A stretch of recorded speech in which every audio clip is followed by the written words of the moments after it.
computer. All right. Hey guys, welcome back to episode number 3 of the Why Project. We are here with another one of our staff members. Today is Miss Clay. Welcome. Hello. Thanks for being here. Yeah, thanks for having me. This is awesome. Yeah, I'm really excited to hear your story. So let's just dive right in. The first question is, why don't we back up a little bit? Let's talk about what you do at the school, because some people have no idea. And then after that, we'll talk about why you got into this profession. Sounds good. So my technical title is Student Assistance Professional, which is super vague. And I say that and nobody knows what the heck that means. So my title when I first got the job was Prevention Intervention Specialist. And I think that does a better job of encompassing what exactly it is that I do. So I am here specifically to work with students who maybe have substance use in their families or in their life, or they've been impacted by it in some way, shape, or form. But the nice thing about the vague title of Student Assistance Professional is that I can get kids in my office who are just having a bad day or are going through a breakup or are worried about, a school trouble. So it's broad, and that's actually a really great thing because I can kind of see people for a variety of reasons. Drug and alcohol prevention and intervention is the main focus, but that certainly is not the only thing that I'm seeing kids for. So basically, I'm just there to talk to kids as they need it, help with any panic attacks, anxiety attacks, or just be a listening ear if they're having a bad day. So that's what I do. Yeah, and you're really great at it. So thanks. I appreciate it. Thank you. I think people are biased because I have a really comfortable chair in my office. That's true. I've definitely sat in that chair before. I miss so that nice. chair. Yeah, it's a good one. A lot of people have trouble getting out of it, which I'm sorry, and you're welcome. So sorry, not sorry. Yeah, exactly. So why did you get into that field? What was your motivation, and what keeps you coming every day?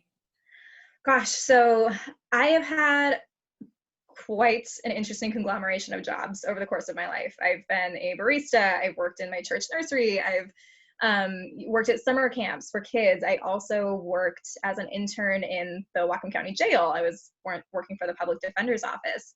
And throughout all of my training and experience and jobs and my degree and just looking at research and science, it's become very clear that young people really benefit from even just having one positive relationship with a caring adult. And I felt really pulled to that. I think even thinking back to my own high school experience, it was really made tolerable by 1 or 2 or 3 really caring adults. I can think off the top of my head of the counselor, of our principal, and of our attendant secretary. I mean, they checked in with me and they made my time there way more bearable than if they hadn't been there. And so in thinking of all the people that I'd worked with, over these different spectrums in the course of my life, I thought, I have a lot of passion for being that one or one of many caring, supportive adults that can show up for the kids. And kind of wanted to pay that forward after my experience in high school. And so that was a big part of why I got into the work that I'm in. And oh my gosh, what keeps me coming back is I absolutely adore my kids. I love them so much. I miss them so much right now. And just being, even the kids that I don't see regularly, just the ones at Baker, it's such an amazing group of kids. And I mean, the ones that I meet with regularly specifically are so smart and strong and insightful and creative and kind and funny. And I feel lucky every day to be around that energy, really. And trying to think, I had this whole list in my head of things that keep me coming back. And I think just one of the things is that I've never been, I joked about this when I was growing up, is that I'm not very good at lots of different things, and I don't have a lot of hobbies. Like when I was in high school, and people would be like, what do you do for fun? I'd be like, I don't know, I just hang out with people. Same. I feel your pain. Yeah, wasn't a sports person, wasn't on ASB, I wasn't in anything. I just loved having deep, meaningful relationships with the people around me. That's a good hobby. I love it. Thank you. That makes me feel better. I feel great about it now because I basically do that for a living. Yeah, but I just think being able to provide a safe place for kids to go, where I can listen without judgment and support them without an agenda. And, you know, kind of like, I'm not terribly far on the other side of being a teenager. I graduated high school 10 years ago, right? I remember it very well.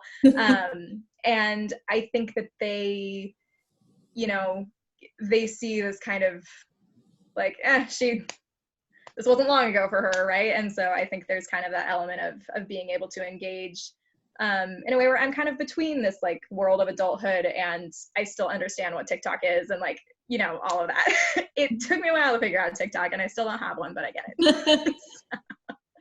Yes. Yeah. A whole new world. Yeah. Seriously. I mean, Facebook came out when we were what, like sophomores or something? And yes, now here we are. Yes, here we are.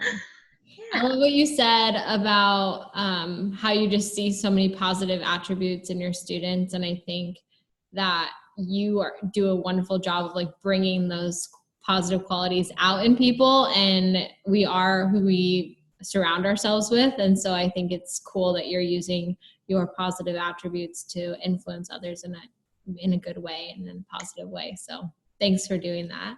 Thank you. I really appreciate that. And I think it's, you know, we see so many different types in school, so many different skill sets, and school is not easy for, I don't know a percentage of students, but for a fair amount of them, right? And so I think that being in an environment for an entire day where they maybe aren't feeling successful, if I can provide them like 45 minutes of feeling positive, at least about something small or about themselves, that can, you know, kind of make or break how a person is feeling about that day or that week or that month. And so I hope that I can do that for my kids at least. So thank you. You definitely do. Thanks. The next part of this is just some sort of encouragement and some sort of challenge for our viewers of what they could do to impact themselves or their community or their family in a positive way. So what's a challenge you have for us? I'm excited. So this is a weird time. I mean, this is like, we have not lived through this before. We were talking, I was talking the other day to someone about how, you know, who's even alive right now that was part of the Spanish flu of 1918, right?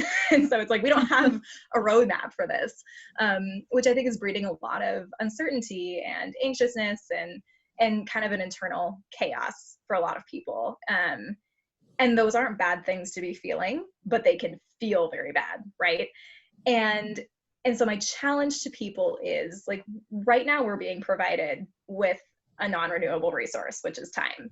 I think often about people that I love, you know, my boyfriend, my family, my friends, and I think I've been with these people for how many years, and I could be with them for 100 more, and it would never feel like enough time. And right now we have time, and that's really, really amazing. And so I think with this time, it's important to value that and to see it as a gift.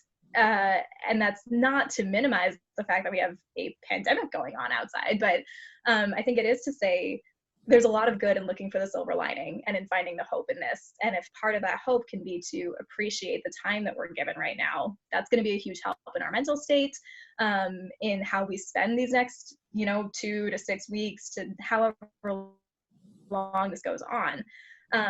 And so find great things to do with your time. You know, we can't see a lot of people, but, you know, reach out to people that you wish you were still in contact with. I, weirdly enough, have been working out more consistently in the past 10 days than I ever do. So, you know, you can exercise at home. You can run laps around your house. You can, you know, do lunges and squats and sit-ups and whatever, just something to get yourself moving. You can try yoga for the first time, or the 10th time or the 100th time. You can draw. I have forced myself to sit down and draw the past few days. I'm not very good at it, but I'm trying. Yep, you don't always start out great at something, right? So maybe now's the time. Maybe it's time to read a book you've been wanting to read. And so I think that structuring time, like, take care of yourself too, right? If you're feeling overwhelmed with all of this, take the time to rest and take the time to feel those things and don't be afraid to feel them, but also use this time to maybe do something that you won't have the opportunity to do again when life goes back to what it's been. So that's one of my challenges. My other challenge is I have been starting every morning with box breathing. So what that is, it's like when you really can think of it as a box. So you inhale for 5 to 7 to 10 breaths, however long it works for you. Hold for 5. Exhale out your mouth for 5, and then hold out for 5. And you inhale for 5, hold for 5, exhale for 5, hold for 5. So I've been doing that in the morning, and probably I do about 10 of those. And that has been helping me so much to just feel really calm, to feel really ready for the day, because I still have been working from home. But it's just, there's a lot of science actually behind connecting your breathing and doing mindfulness activities to finding peace and calming that inner chaos. And so normally when I'm going into the office, I like to wake up as late as I can, I have everything prepped the night before, and I'm like, roll out of bed, get my stuff ready, and I'm out of there. Like, it's 30 minutes tops, right? Because I love sleeping. And then I have the, 25-minute drive to kind of get myself ready for the day. Right now, I wake up in my office is in my kitchen. And so taking that time to be really thoughtful and mindful and conscious of focusing on my breathing has been a really nice way to kind of prep myself for the day. And it's just a really great way to kind of help calm down any anxieties that you're feeling and just be at peace, and slows your heart rate down to a good rate. If there's any anxiety going on, our heart rate will increase. And so slowing that down is super helpful. Clears your mind, makes your body feel good. It's awesome. So start your day with box breathing. It's a good one. I love that. I haven't tried that before, but I will definitely try it and take you up on the challenge. Cool. It makes sense that it kind of helps decrease our stress and anxiety and fear and all that, because when we are feeling anxious and fearful and stressed, our heart rate increases. So to purposely decrease that heart rate, I'm sure that will help a lot of people. So yeah, definitely. Sharing. Cool. Well, thank you so much for being here and being a part of this and willing to help get this project rolling. And I hope you have a really awesome rest of your day. Thank you. You too. I hope you have an awesome rest of however many days you're at school. Yes, that is true. All right. See you later. Bye.